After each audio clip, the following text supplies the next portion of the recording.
काळ संत भेटी पायी मिठी पडवितो जगद्गुरु तुकोबार आहे. कोणत्या काळाला धन्यता देतात? ज्यावेळी संतांची संगत प्राप्त होते त्या काळाला जगद्गुरु तुकोबार धन्यता देतात. म्हणजे संतांची संगत प्राप्त झाल्याच्या नंतर जीवनाचा उद्धार आहे.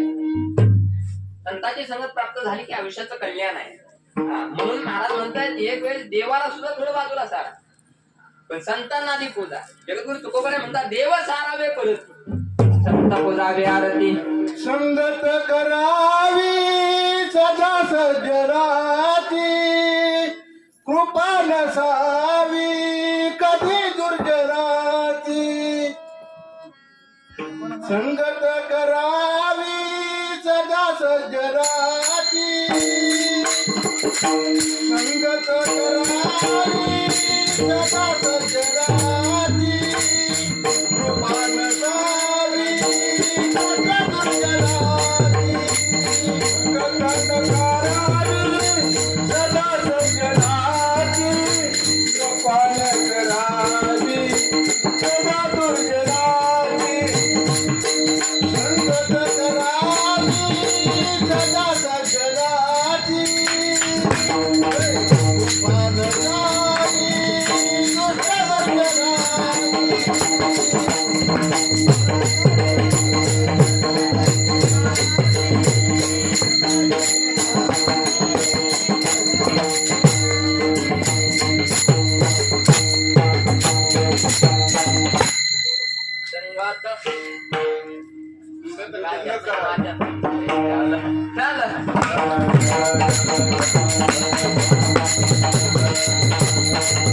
संगत चांगली पाहिजे. मला संगत चांगलीच पाहिजे. कोणाची संगत करून चालणार? संगतीवर आलं म्हणून एक उदाहरण देऊन जाईल महाराज. संगत महत्वाची आहे. संगत चांगली एक पेढावालं होतं. पेढा विकायचंय. बाजारात गेलं पेढा विकायला. बाजारात चांगल्या संगतीत बसावं ना महाराज त्यानं. बाजारात गेलं आणि उंदर मारणाऱ्या औषध विकणाऱ्याच्या जवळ बसलं.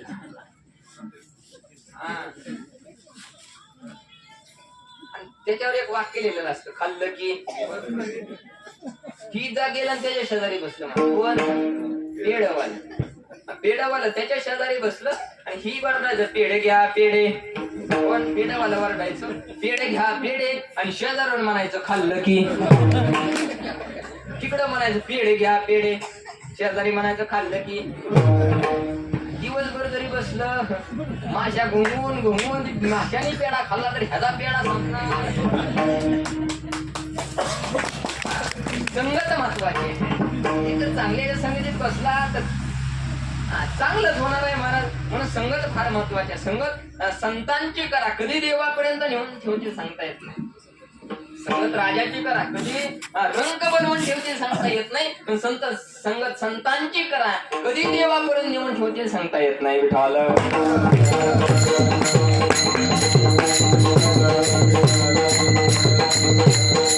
देवापर्यंत पोहोचायचंय मध्ये संत घातले पाहिजेत. त्या पद्धतीनं एखाद्या आमदाराकडे जायचंय, गावचा सरपंच घेऊन जावं लागतं तेव्हा आमदाराची भेट होते. मुख्यमंत्र्याला भेटायचंय, तालुक्याच्या आमदाराला घेऊन जावं लागतं तेव्हा मुख्यमंत्र्याची भेट होते. सरपंच पंतप्रधानाला भेटायचंय, खासदार एखादा मुख्यमंत्री मध्ये घालावा लागतो राज्याचा सभा, पंतप्रधानाच्या जवळ जाता येतं. ही तर जगाचा मालक आहे, जगाचा कर्ता आहे, नियंता आहे. त्याला भेटण्यासाठी मध्यस्थी कोणाला तर पाहिजे ना. मध्ये कोणाला घालायचं? संतांना. एकदा का संतांच्या जवळ गेलं मग देव लांब नाहीत महाराज. देवाच्या जवळ नेऊन ठेवण्याचं सामर्थ्य संत संगतीमध्ये. आपल्याला आपला देव कळण्यासाठी संतांची संगत फार महत्त्वाची. संत संगतीने थोर लाभ झाला, संत संगतीने थोर लाभ झाला, संत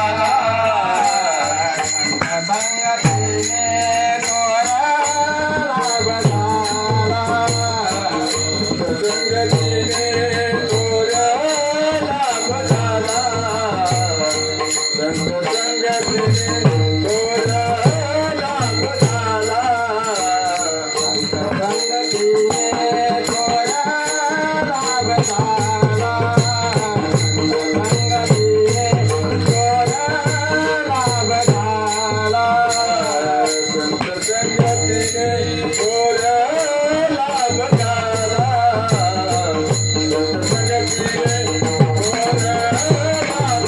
थोर लाभ झाला, संत संगतीने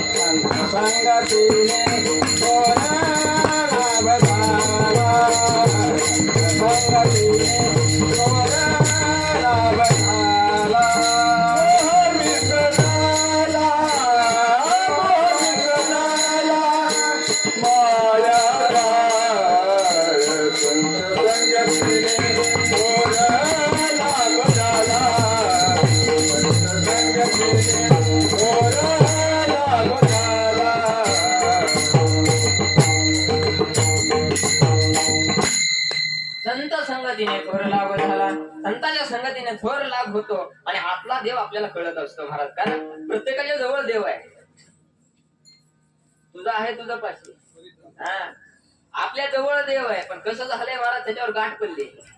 अज्ञानाची, अहंकाराची, संदेहाची गाठ त्याच्यावर आहे. संतांची संगत प्राप्त झालं की ते गाठी निघून जातात.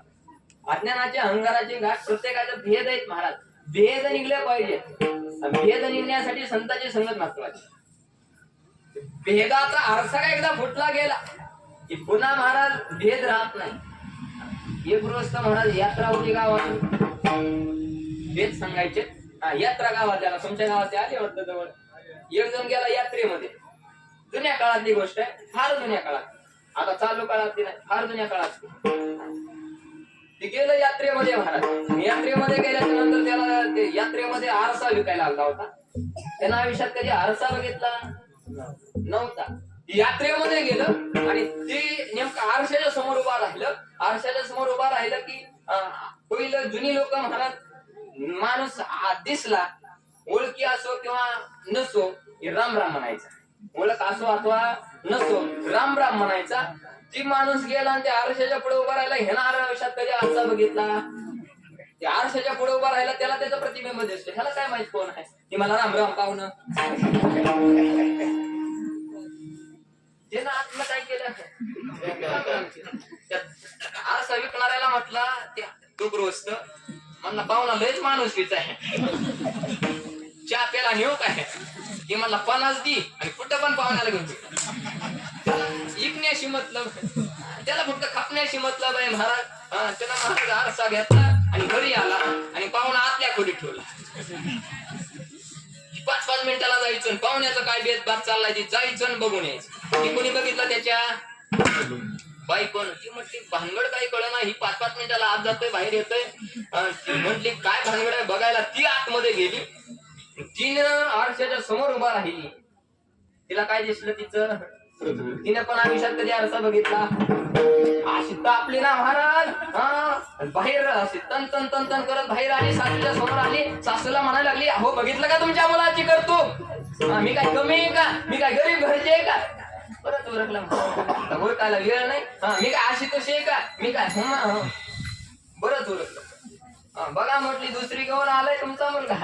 ती म्हटली बघू तरी दुसरी कसली आहे. म्हणून आई आतमध्ये गेली. तिनं पण आमच्यात कधी अर्थ बघितला. ती आरशाच्या पुढे उभा राहिली. तिला काय दिसलं? तिला दिसलं म्हातारी. ती सुनाला म्हटली तू तर काहीतरी बोलते. माझ्या मुलाने एखादी निराधार असेल, एखादी अनाथ असेल, कोण आता स्वतःच मायबाप सांभाळायला नाकी ना येतंय, हे ना कोणा निराधार अनाथ असेल ती म्हातारी घेऊन आले. मी म्हणजे दुसरी आणली. त्या दोघीची भांडणं लागली. ही म्हणायची म्हातारी आणि ती म्हणायची दुसरे. ही म्हणायची म्हातारी. ही तेवढ्याच सासरा आला. त्या बाईचा सासरा आला म्हणजे ह्याचा नवरा आला. वडील आले. त्याचं वडील आले आणि ती म्हटली ह्या सासू सुनाचं काय चालू आहे म्हणून विचारलं. ही म्हणायची म्हातारी आणि ती म्हणायची दुसरी आहे. ती म्हटलं बघू तरी काय भानगड आहे. ही आतमध्ये गेलं. ह्याला पण आयुष्यात कधी आरसा बघितला. आता शेवट आहे. ह्याला पण आयुष्यात दूर करतात आणि वेद एकदा का दूर झाले की महाराज देव आतला दूर नाही. वेद आहे गाठी आहेत. आपल्या ज्या गाठी आहेत ना ते निघून पडल्या पाहिजे. गाठी निघून जाण्यासाठी संतांची संगत महत्वाची आहे. विठाला प्रत्येकाच्या हृदयामध्ये अहंकाराची आजनाची गाठ आहे. प्रत्येकाच्या हृदयामध्ये देव आहे. झालेले शरीर कोणाची असत ते कोण बोलवी ते हरी. वृक्षाचे पान न हले त्यांचे सत्ता. ही आपलं शरीर जे आहे ना देवाच्या सत्तेशिवाय चालत नाही. जोपर्यंत हृदयामध्ये राम आहे तोपर्यंत आराम आहे. ज्या दिवशी राम जाईल त्या दिवशी हराम होते. दारामध्ये गर्दी होते महाराज. जोपर्यंत राम आहे पण तो आतला राम कळण्यासाठी संतांची संगत प्राप्त होणं महत्वाचं आहे. देवाच्या जवळ गेला ना देव पहावयासी गेलो तिथे देवाची उभोली ठेवलो अशी अवस्था आपली झाली पाहिजे. त्याच्यासाठी संतांची संगत महत्वाची आहे. संतांच्या संगतीमध्ये गेलं की अज्ञानाच्या अहंकाराची गाठ निघून जाते. संदेहाची गाठ निघून जाते आणि आतून आपण शीतळ होतो. आणि आतून एकदा शीतळ झाला की देव आपल्याला लांब नाही. अभंगाचं दुसरं चरण.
एकदा का संध्याची गाठ चालली ना आपण शीतळ होत आहे. संध्याची गाठ निघली पाहिजे. एका शाळेमध्ये 2 मिनिटांमध्ये दृष्टांत सांगत. मी जास्त बाहेरचं सांगत नाही. वेळ आपल्याला थोडा राहिला आहे. माझं एक असतं महाराज शिरल्यावर जाळ घालत बसत. गाडी किती जरी वाजता निघली तर टाइम मलाच पोचवायची. आपल्याकडे वेळ थोडा आहे. बऱ्यापैकी मामांचं चरित्र सांगायचं होतं पण वेळ अभावी थोडा आता अभंग सोडवणं फार महत्वाचं आहे. अभंगावर विश्लेषण करणं फार महत्वाचं आहे. प्रत्येक महिन्याला आपण मामांचे चरित्र ऐकलं आहे. त्यामुळे थोडं आता मामांचं चरित्र बऱ्यापैकी सांगायचं होतं पण आता पुढल्या वेळेस कधीतरी योग आला तर 1-2 मिनिटांमध्ये दृष्टांत सांगून जाईल.